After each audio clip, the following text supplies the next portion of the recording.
Vous écoutez l'Anamnèse, le podcast qui parle de médecine générale de l'AGEF.be.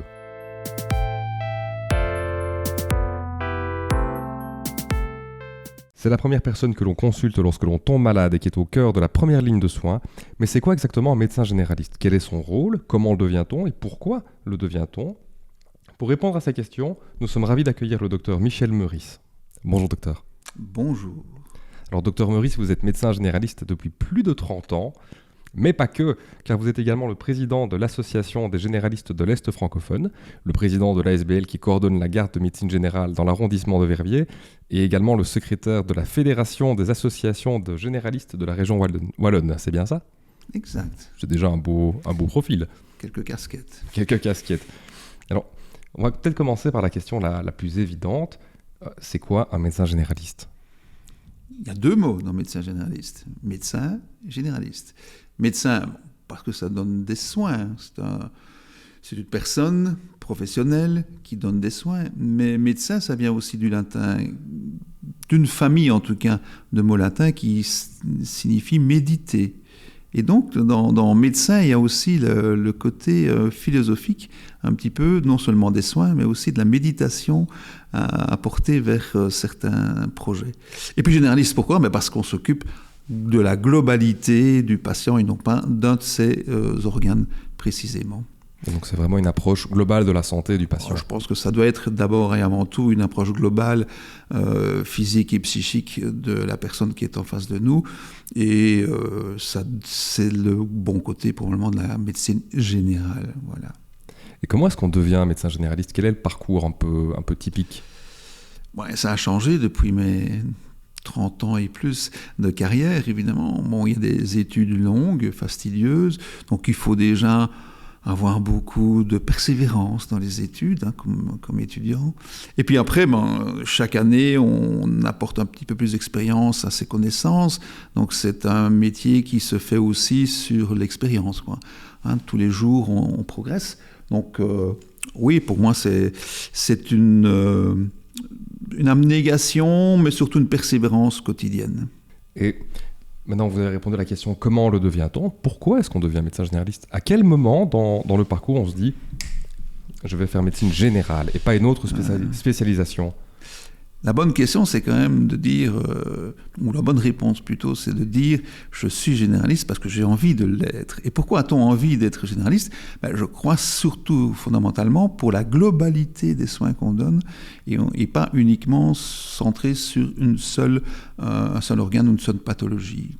Donc c'est le contact avec un être humain dans sa globalité, et je crois que si on n'aime pas le contact humain, les ressources humaines, quelles qu'elles soient, il ne faut pas faire la médecine générale. Donc la médecine générale, c'est vraiment, avant tout, à mon sens, un désir de communiquer avec un être humain dans sa globalité. Donc il y a un aspect scientifique de par la médecine, mais aussi un aspect relationnel, en fait, au métier. Principalement relationnel. Principalement relationnel.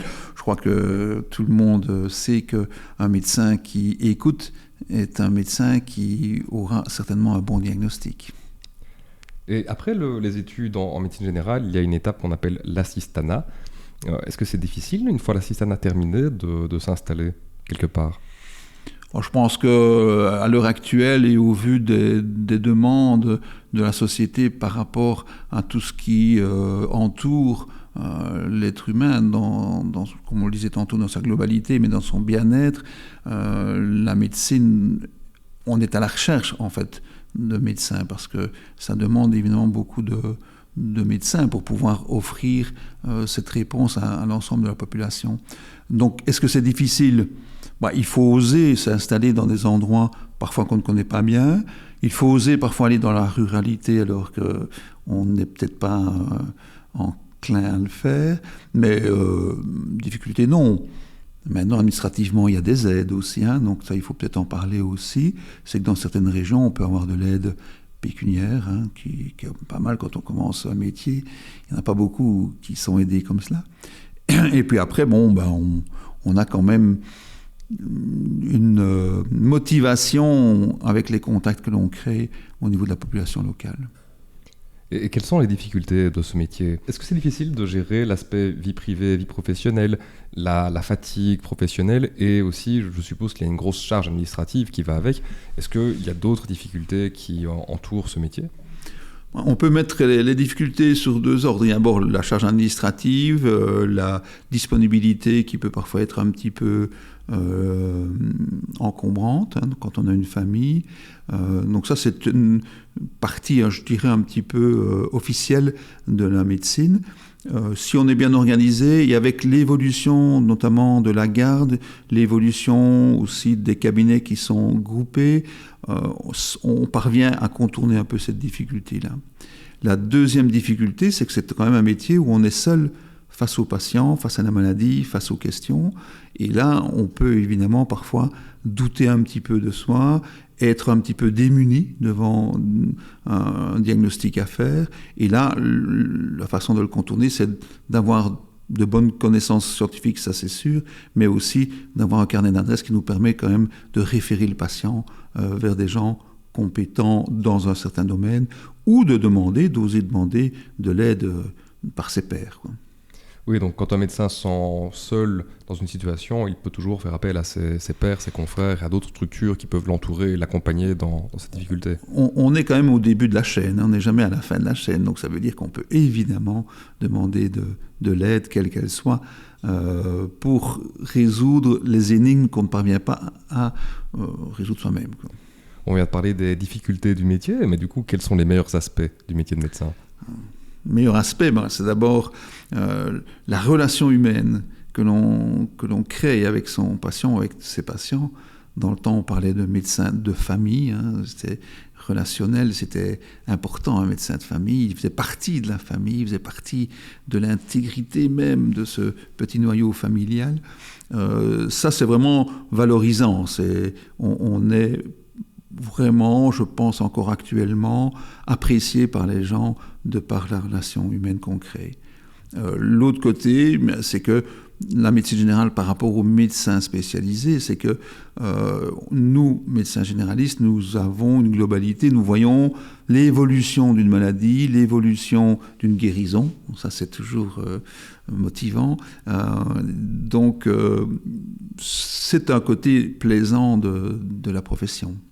Alors, j'ai lu dans le journal Le Soir un article paru l'an passé qui parlait d'une augmentation du nombre de citoyens belges, plus précisément ici des citoyens bruxellois, qui n'ont pas de médecin traitant. Donc, on estimait pour Bruxelles un nombre entre 30 et 50% des patients donc, qui se présenteraient sans avoir de médecin traitant.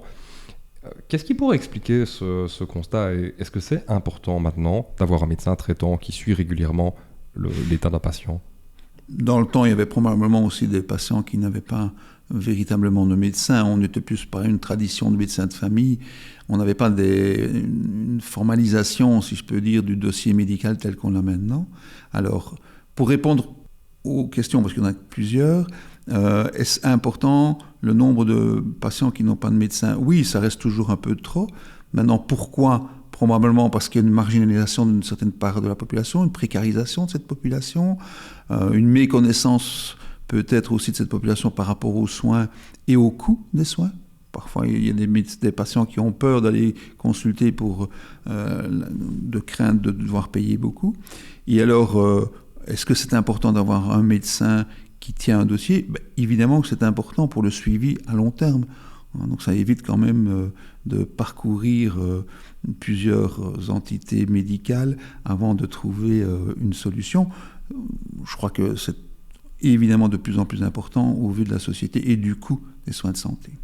On vit maintenant dans un monde qui va très vite, où il se passe beaucoup de choses, on fait beaucoup de découvertes sur le plan scientifique, sur le plan technique et technologique. Comment est-ce qu'on fait quand on est médecin généraliste pour maintenir ses compétences et ses connaissances à jour entre les visites, les consultations, la charge administrative très lourde? Parce que je pense qu'il y a quand même, je suppose qu'il y a beaucoup d'avancées en sciences et en médecine de manière générale. Et ça ne doit pas être évident de rester à jour justement dans ses connaissances.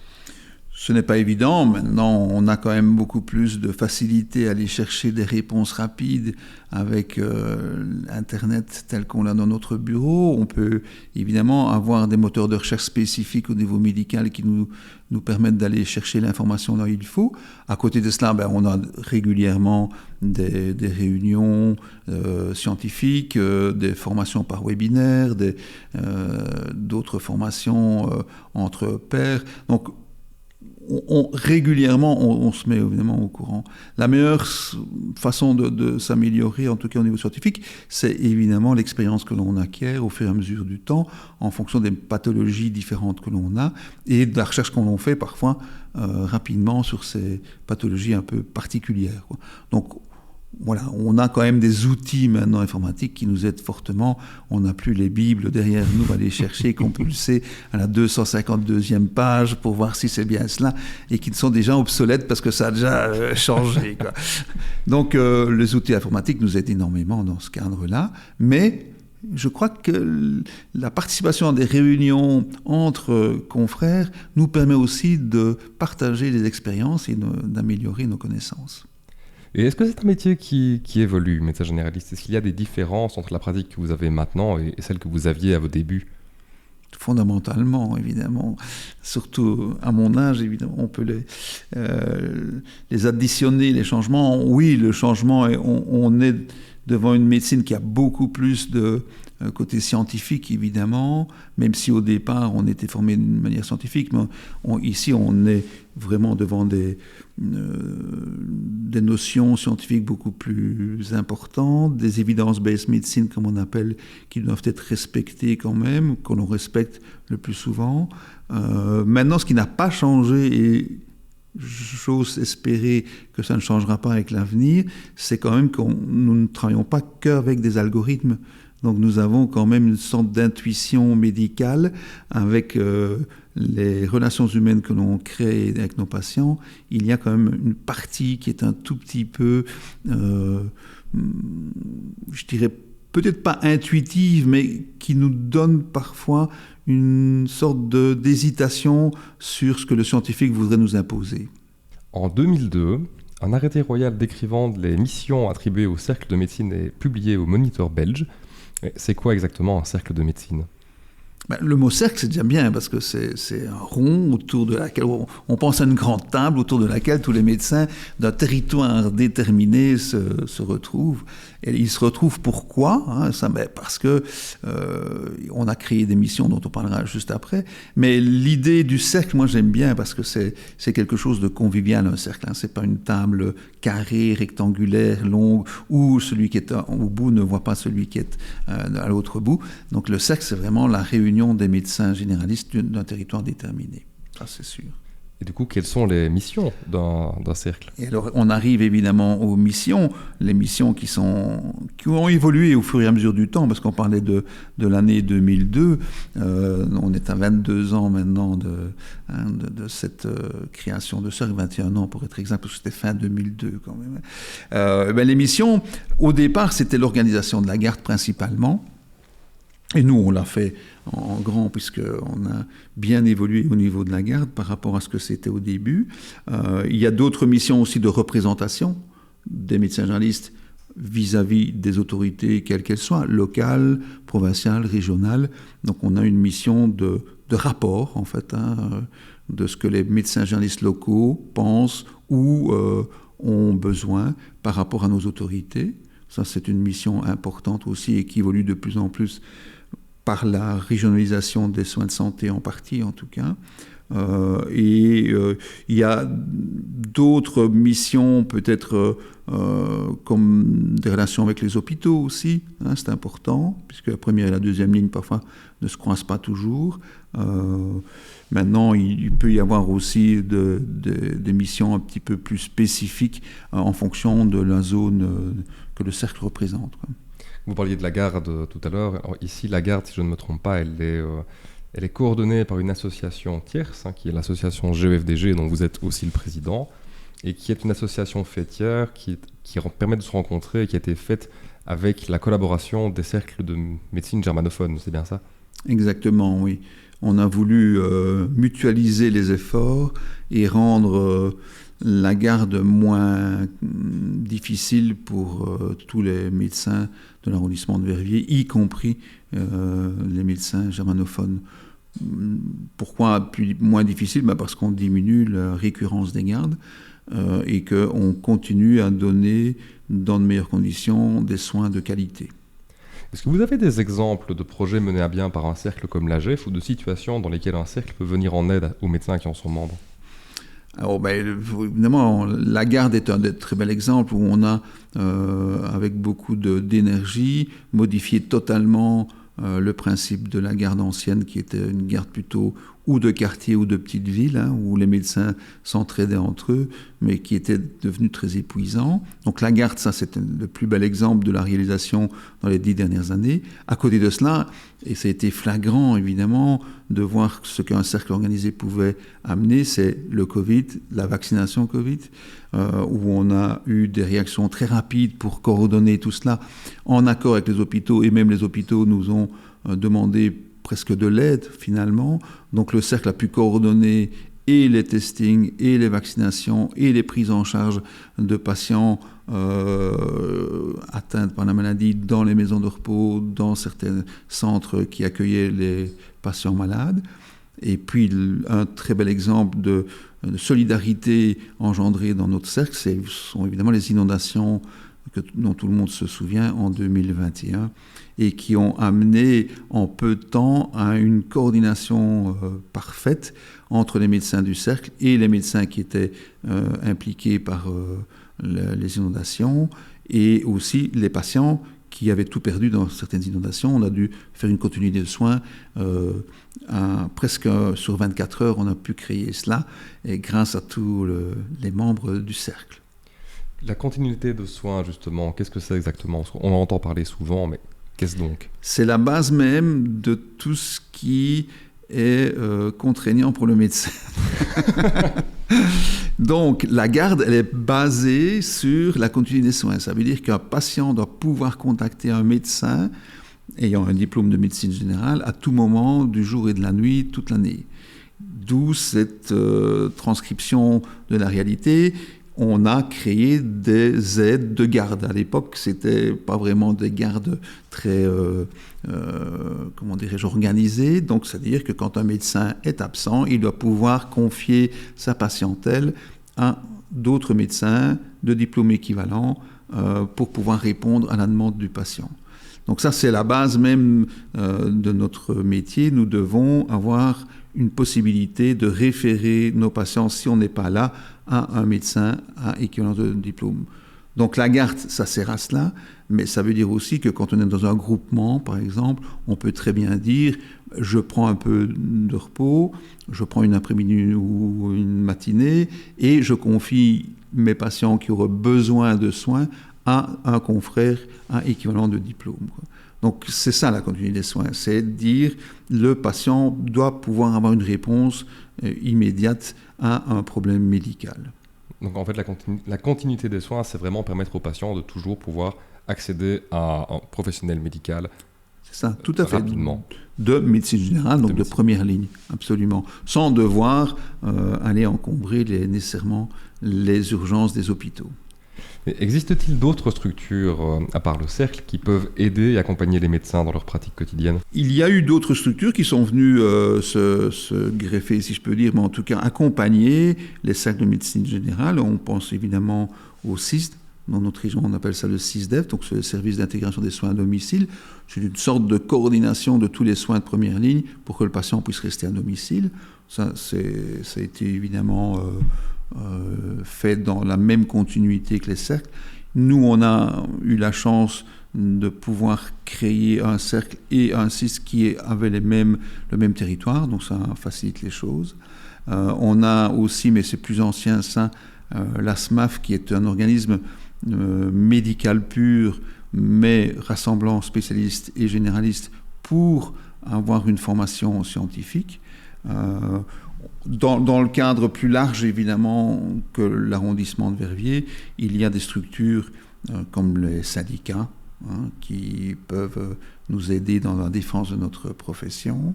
On a aussi la FAGW, c'est la Fédération des associations de généralistes en Wallonie, et qui rassemble un peu tous les cercles de Wallonie pour émettre des idées vers nos politiciens et nos gouvernants pour pouvoir améliorer la médecine générale, que ce soit pour les problèmes de garde, que les problèmes autres aussi, Covid, etc., on était actifs. Il y a eu aussi une création du